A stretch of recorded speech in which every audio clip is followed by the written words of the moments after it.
The night was quiet in Ouagadougou, too quiet. President Ibrahim Traore stood by the window of the palace, watching the city sleep. The wind was dry and full of dust, but he felt something else in the air, something wrong. For weeks, strange things had been happening. Military plans were leaking. Secret meetings were no longer secret. Enemies seemed to know too much. Ibrahim knew this wasn't luck. Someone close to him was a traitor. He felt it deep in his bones. Burkina Faso had broken free from foreign control. Ibrahim kicked out foreign troops. He took back the country's gold, its land, its voice. But the powerful countries were angry, and now they were trying to sneak back in with spies. Then, one night, he got a message. A young soldier named Captain Naba Zongo had found something strange. He was in the north, checking radio signals, when he picked up a secret message. It was hidden inside a fake farming report. But the message wasn't about farming. It had maps. It had names. It had secrets only the president's team should know. Ibrahim called a secret meeting at midnight. Only his closest people were allowed in. No phones, no outside contact. Zongo put the papers on the table. The traitor had a name. Colonel Désiré Ouattara, Traore's old friend, a man he trusted with his life. The same man who now sat next to him in meetings. The same man who knew every detail of Burkina Faso's defenses. The room went cold. No one spoke. "He's been giving information to the foreigners," Zongo said. "He's been doing it for months." Ibrahim's heart was heavy, but his face stayed calm. He looked at everyone in the room. "No one moves," he said. "No one arrests him. We wait. We watch." He took a deep breath. "If there's a snake in this house, we don't kill it yet. First, we follow it to the nest." The hunt had begun. The next few days felt like walking through fire. Ibrahim Traore went about his normal duties, shaking hands, giving speeches, holding meetings. But inside, he was watching every move, every word, every glance from Colonel Ouattara. The man smiled like nothing was wrong. He was calm, too calm. But behind the scenes, Ibrahim's secret team was working day and night. Captain Zongo and a group of trusted soldiers were following Ouattara quietly. They tapped his phone, tracked his car, and watched who he met. What they found was shocking. Colonel Ouattara had been sneaking out of the palace late at night. He always took a black car, no escort. And each time, he went to the same place. A quiet house near the French embassy. It looked empty, but Ibrahim knew better. It was a spy house. The team planted a tiny camera across the street. One night, they saw it. Ouattara entering the house and meeting two foreign men in suits. One of them was from the U.S., the other, a European. They gave him a black suitcase. He gave them a file. Inside that file was the president's travel plan for the next month. That was it. Proof. Ibrahim watched the video himself. He stood in his dark office, fists clenched. His own friend, the man who once took a bullet beside him in battle, was selling him out like a cheap product. But Ibrahim didn't get angry. He got smart. He picked up the phone and said only 2 words to Captain Zongo. "It's time." They prepared a trap. The next day, Colonel Ouattara was told to attend a security meeting at the top floor of the defense building. He walked in, like always, calm and smiling. But this time, there were no handshakes. Just 10 soldiers with guns, and President Ibrahim Traore himself, waiting. The smile on Ouattara's face faded. "You were my brother," Ibrahim said, his voice like thunder. "Why?" Ouattara didn't speak. Ibrahim stepped closer. "You sold this country for what? Dollars? Promises? You think they'll protect you now?" Still no answer. Then Captain Zongo opened the suitcase. Money, tracking devices, and a hidden USB drive. "You're not going to prison," Ibrahim said coldly. "You're going to talk." The room went silent. A storm was coming. Colonel Uatara sat alone in a cold, dark room underground. No windows, no clock. Just silence. He hadn't slept in 2 days. He was no longer the proud soldier. Now he looked like a broken man. President Ibrahim Traore stood behind a one-way mirror, watching him. His face showed no emotion, but inside his heart was heavy. This was the man he once called a brother. They had shared food, stories, and war. Now they were enemies. Captain Zongo stepped into the room and placed the USB drive on the table. "We opened it," he said. "It's all there. Every file you gave them. Every secret." Uatara looked down. "You don't have to talk," Zongo added. "But when they find out you've been caught, they'll throw you away like trash. They don't care about you. We're your only chance now." Hours passed. No answers. Then, finally, Uatara broke. He started talking. He told them everything. The US and European agents had approached him 1 year ago.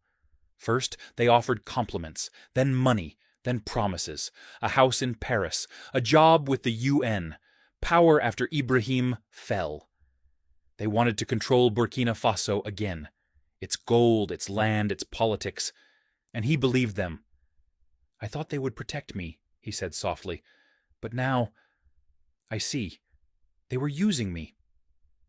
Ibrahim entered the room. He sat across from his old friend. For a long moment there was silence. Then Ibrahim spoke, calm but firm. "You didn't just betray me. You betrayed the people, the mothers in the villages, the soldiers fighting every day. You sold their future." Uatara couldn't look him in the eye. "I'm sorry," he whispered. Ibrahim stood. "You'll answer for what you've done, but first, you'll help us stop them." And so began a new mission, a secret plan. Ibrahim and his team would use Uatara's contacts to feed false information back to the foreign spies. They would turn the game around. They would strike from within. For every lie sent out, they planted a trap. For every message received, they learned their enemy's next move. Soon, one embassy official vanished. Another was quietly flown out of the country. A third was exposed in the media. Burkina Faso was no longer the hunted. It was the hunter. And at the center of it all stood Ibrahim Traore, calm, brave, and unshaken. A leader who didn't just fight with weapons. He fought with truth, courage, and heart. The shadow war had begun, but the people now had a guardian. Their lion was awake. The days that followed felt like walking on fire. President Ibrahim Traore knew he couldn't rest. The enemy was powerful, rich, silent, but now they were also blind.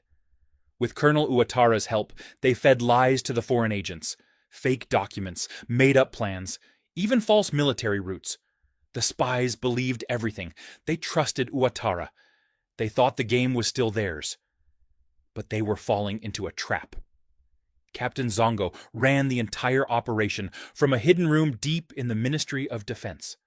There were maps on the walls, blinking lights, and radios buzzing day and night. Ibrahim visited every night in secret, guiding every move. Then, the big chance came. One of the foreign agents, a man named Reed, working under the title of Agriculture Advisor, sent a message. He wanted to meet Colonel Uatara at a safe house just outside the capital. He said it was urgent. He wanted to secure the next phase. That meant one thing. They were planning something big, something dangerous. Ibrahim's eyes burned with fire. "We end this now," he said. He ordered a full silent operation. No uniforms, no noise, just shadows. At midnight, Colonel Uatara entered the safe house, wearing a hidden mic and a tiny tracker in his belt. His hands were shaking.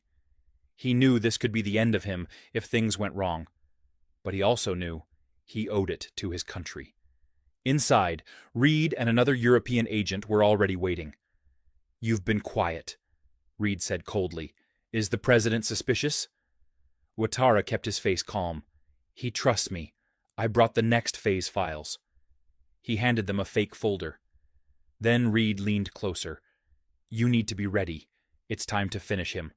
The president must fall before the elections. Outside the safe house, Ibrahim was listening through the headset. His eyes narrowed. His jaw tightened. That was it. He gave the order. Like ghosts in the night, Zongo's team moved in. Doors burst open. In seconds, the room was surrounded. Reed and his partner froze. Guns were pointed at their heads. You're under arrest, Zongo said. You have no right, Reed shouted. We're diplomats. Not tonight, Zongo replied. Tonight, you're caught. As the agents were dragged away, Ibrahim stepped into the room. No guards, no weapon, just him. Reed looked at him with hatred. You think you've won? I didn't win, Ibrahim said calmly. Burkina Faso did. The world woke up the next morning to shocking headlines. Foreign spies caught in Burkina Faso espionage plot. Traore exposes secret plan to destabilize government. Embassies went silent. Foreign statements were full of excuses. But inside, they knew they had been stung. And the man who led the sting? A soldier, a patriot, a lion who would not kneel. The morning after the arrests, the sun rose differently over Ouagadougou. It was brighter, stronger. Like the land itself could feel the truth had come to light. Crowds gathered outside government buildings, radios buzzed in market stalls, and people whispered in the streets. The president caught them. They were going to destroy us, and he stopped them. Ibrahim Traore saved the country. Inside the Koshiam Palace, Ibrahim stood alone on the rooftop, staring out over his people. He didn't smile. His face was calm. But inside him was fire, not of anger, but of duty.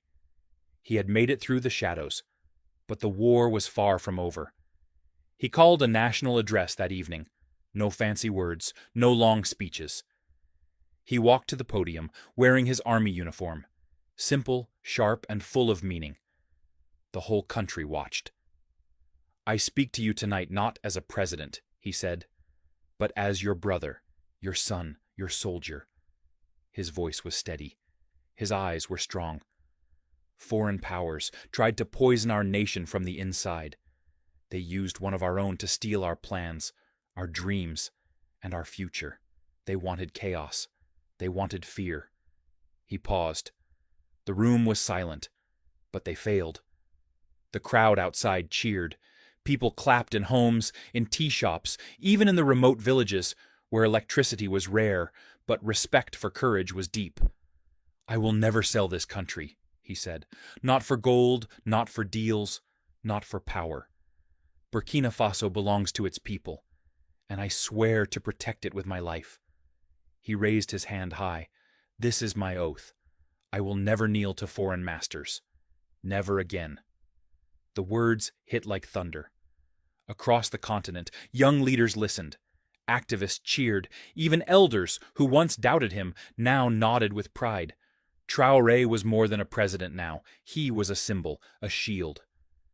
Later that night, as the city returned to peace, Ibrahim sat with Captain Zongo under the stars. You did well, he told the young man. Zongo smiled. I followed your lead, sir. Ibrahim looked up at the sky. They'll try again, maybe in another way, maybe with another face. Then we'll stop them again, Zongo said. Ibrahim nodded slowly. Yes, as long as we stand together. They'll never take this land. And with that, the lion rested. But only for a moment, because heroes like Ibrahim Traore don't sleep for long. They rise with the people, they fight in silence, and they protect the future with fire in their hearts.